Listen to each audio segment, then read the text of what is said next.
SOT32.L, ou melhor, SOT.32L.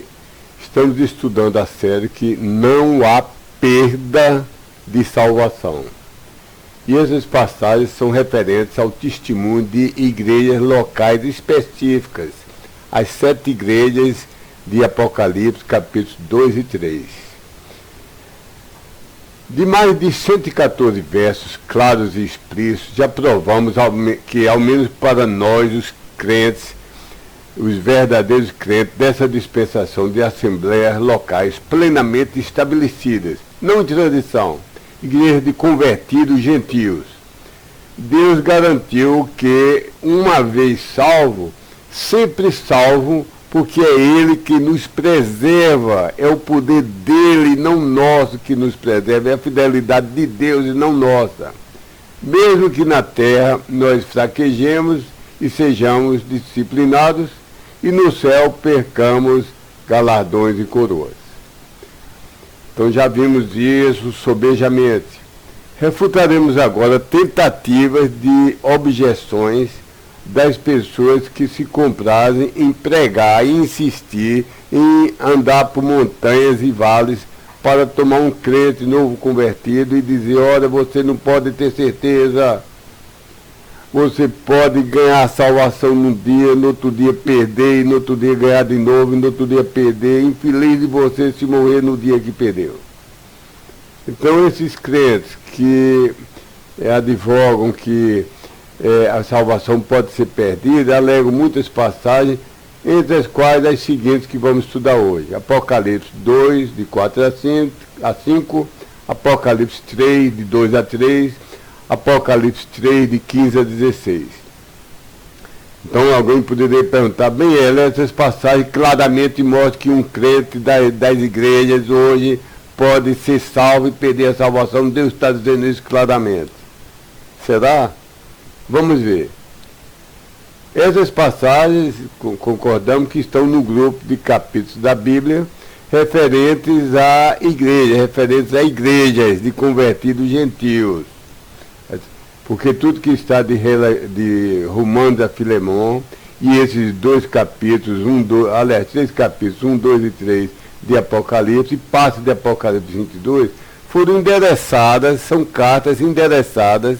O remetente é Deus e o destinatário são igrejas, e igrejas de convertidos gentios.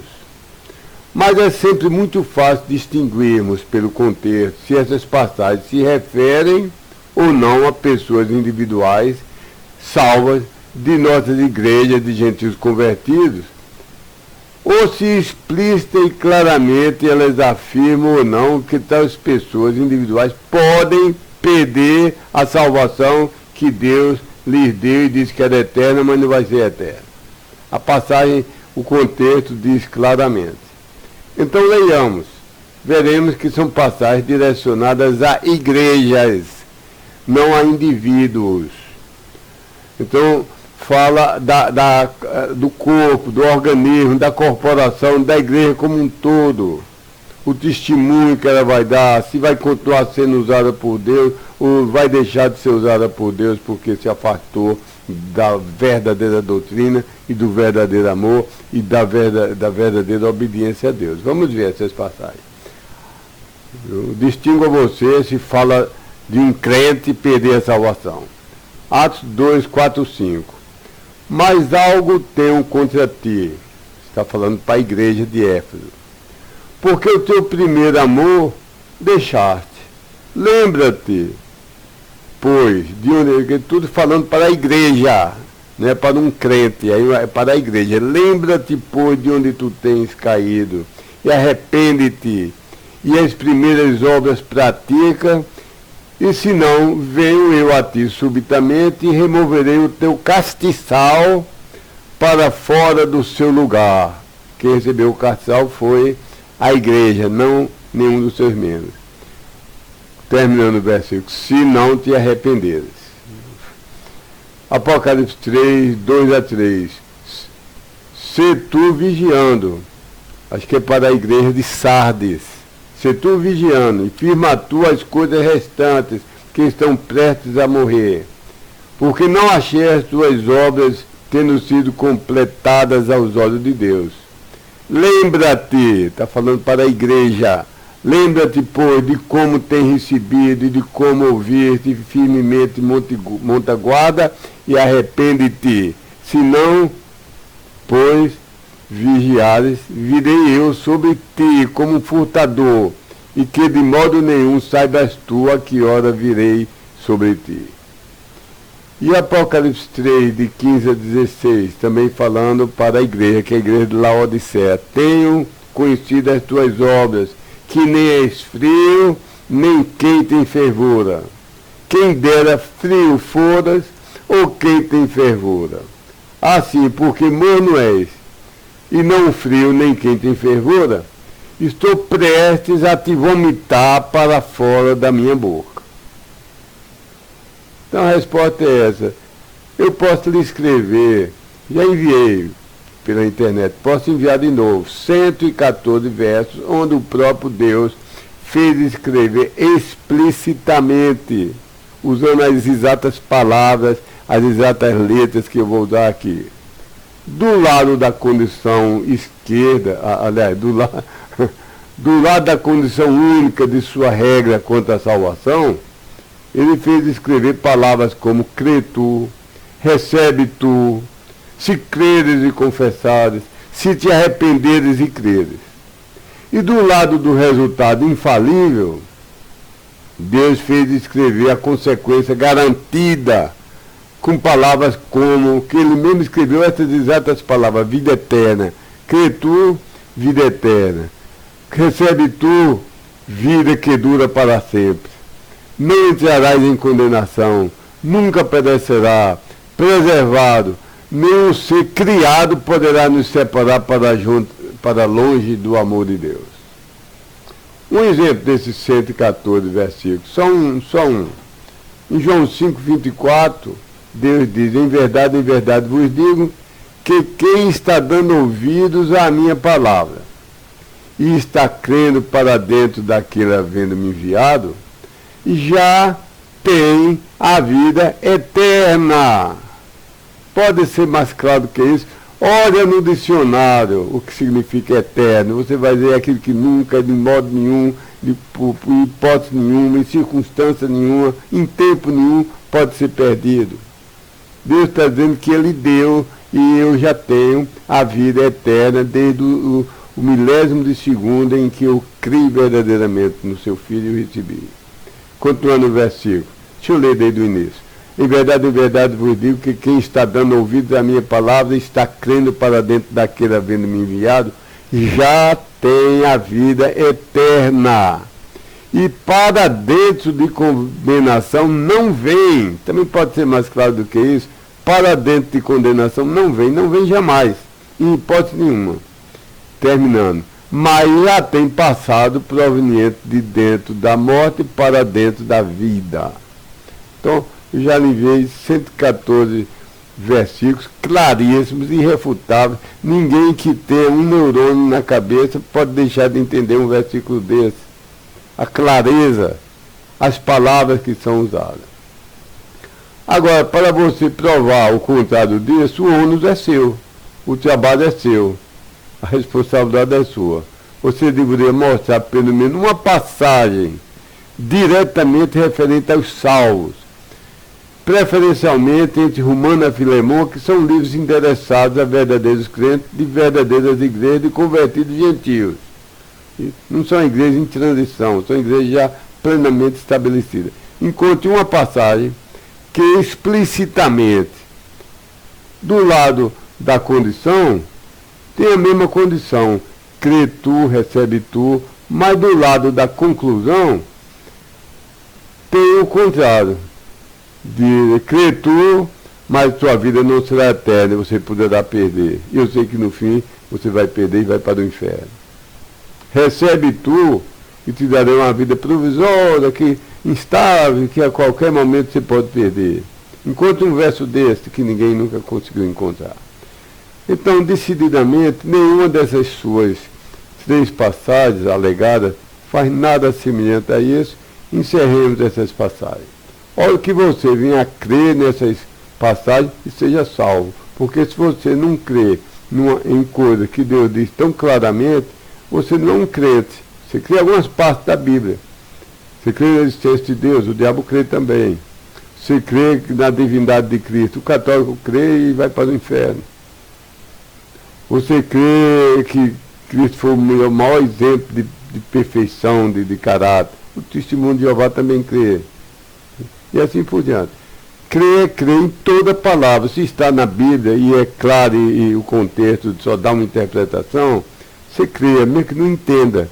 Deus não exige que entendamos, nem saibamos fazer um edifício estrutural, uma teologia sistemática. Às vezes não é possível fazer. O que eu tenho que fazer, eu leio um versículo, creio, se ele é claro, leio outro versículo, creio, se é possível harmonizar bem, se não for, eu creio nos dois sem saber harmonizar. Uma explicação, então, eu poderia terminar aqui. Agora, uma explicação adicional que eu só darei depois que você crê e depois de ter recebido a capacidade de entender, você ainda não é um crente, se não crê, né, que a salvação não pode ser perdida. Se você ainda depende de suas obras, você não está salvo. Se não está salvo, você não tem o Espírito Santo. Se não tem o Espírito Santo, você não tem capacidade de entender. Você é um homem natural e não pode entender as coisas profundas de Deus. O primeiro passo é nascer de novo. É ser salvo, é crer em Deus, em todas as suas palavras. Depois você verá as coisas adicionais. Então, quando você crê, eu vou explicar mais o restante, que é o seguinte. O capítulo 2 de Apocalipse, é claro, é a continuação do capítulo 1. O capítulo 2 começa quando termina o último versículo do capítulo 1. Claro, né? E examinemos o último versículo do capítulo 1, que dá o contexto para o capítulo 2. O capítulo 1, o versículo Apocalipse 1 e 20, vai nos dizer o contexto para o capítulo 2 e 3, a quem eles estão dirigidos. Então vejamos, o Apocalipse 1, 20 diz: o mistério das 7 estrelas que viste sobre a minha destra e dos 7 castiçais de ouro é: as 7 estrelas, os mensageiros das 7 assembleias são, que as estrelas são os mensageiros que Deus pôs em cada igreja, os pastores, os professores, os anciãos da igreja, que pregam, são os mensageiros de Deus, são fiéis a Deus, pregam a mensagem de Deus, são mensageiros de Deus. Repetindo, o mistério das 7 igrejas que vi sobre a minha destra e dos 7 castiçais de ouro é: as 7 estrelas, os mensageiros das 7 assembleias são, e os 7 castiçais que viste, as 7 assembleias são. Então, na Bíblia original não havia divisão em capítulos, muito menos em versículos. Depois de Apocalipse 1:20, a outra linha, sem ter divisão, hoje nós chamamos de Apocalipse 2:1. Então, tudo que continua no capítulo 2 e capítulo 3 está se dirigindo aos mensageiros de 7 assembleias específicas que só existiam naquele tempo, depois foram destruídas ou apostatadas, as igrejas de Éfeso. Hoje nem sei se na cidade de Éfeso existe, de Laodiceia, as igrejas reais, literais daquele tempo. Apocalipse foi escrito talvez em 95, talvez em 96, e aquelas igrejas existiam e Deus está se dirigindo àquelas 7 igrejas. Esse verso mostra perfeitamente claro, Apocalipse 20, que Jesus fala essas palavras que vão se seguir para 7 igrejas locais específicas. E o assunto em questão diz respeito ao testemunho e usabilidade de cada igreja local tomada como um organismo, um todo, um conjunto formado pelo total dos seus membros individuais. Não se refere à possibilidade de um crente individual perder a salvação eterna. Não está falando a crentes individuais, está falando a igreja como um todo. Essas passagens. Portanto, as passagens devem ser assim entendidas. Isso é, a igreja local de Éfeso, do ano 95 ou 96, para essa igreja, Cristo mandou que João escrevesse dizendo, Apocalipse 2, 4, 5. Mas algo tenho contra ti, isso é a igreja local de Éfeso. Porque o teu primeiro amor deixaste. Lembra-te, pois, de onde tu tens caído, e arrepende-te, e as primeiras obras pratica, e se não, venho a ti subitamente, e removerei o teu cartiçal, isso é, a glória, o cabeço, o cartiçal, a luz da igreja local de Éfeso.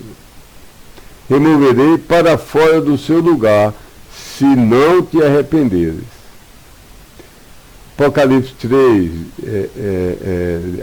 versos 2 a 3, que é dirigida à igreja local de Sardes, do ano de 95 e 96. Então, vou ler.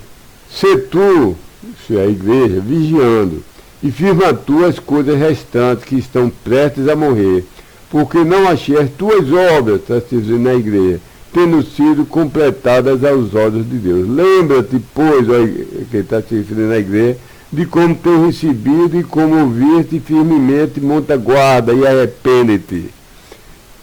Se, pois, não vigiares, virei eu sobre ti, isso é, sobre a igreja de Sardes, como um furtador, e que de modo nenhum saibas tu a que hora virei sobre ti. E a terceira e última passagem, Apocalipse 3, de 15 a 16, se referindo à igreja de Laodiceia, diz, tenho conhecido que as tuas obras, tenho conhecido as tuas obras, que nem frio és, nem quente em fervura. Quem dera foras, ou quem deras frio foras, ou quente em fervura. Assim, porque morno és, e nem frio, nem crente em fervura, estou prestes a te vomitar para fora da minha boca. Tudo isso referindo-se à igreja local de Laodiceia. Então, dada a explicação, espero que você entenda. Não quer você, meu amigo, se humilhar, reconhecer seus pecados, se arrepender, pedir perdão a Deus, por nunca, em particular, por nunca ter crido nos 114 versos em que ele garante literalmente a salvação é eterna, a vida é eterna, porque só assim você dá um crente, só assim você será salvo. Não quer você agora mesmo recolher-se alguns instantes para um local, reconhecer, arrepender do seu pecado e depositar a sua fé do tipo e modo bíblico, no Cristo, o Cristo verdadeiro da Bíblia. Crê em cada palavra de Gênesis 1, Apocalipse 22, claro que interpretada literalmente, mas dentro do contexto. Não quer você recebê-lo, crer em cada palavra de Cristo e recebê-lo em totalidade, exclusividade, como seu Salvador único, 100%, sem depender de suas obras, sem depender de sacramentos, sem depender de sua denominação, sem depender de sua fidelidade, sem depender de intermediários. Quer você dizer, Senhor, eu te recebo como único Salvador e todo suficiente. Faz toda a obra necessária e ninguém poderia fazer em teu lugar. Não quer você receber como Senhor, dizer, Senhor, eu quero ser meu Senhor, meu dono, meu controlador. Eu creio que tu, ó Cristo, és o Deus altíssimo e onipotente, o Deus criador do universo, infalível preservador da salvação de todos que creram biblicamente. Eu vou ficar orando por você. Deus abençoe que você possa crer e ser salvo.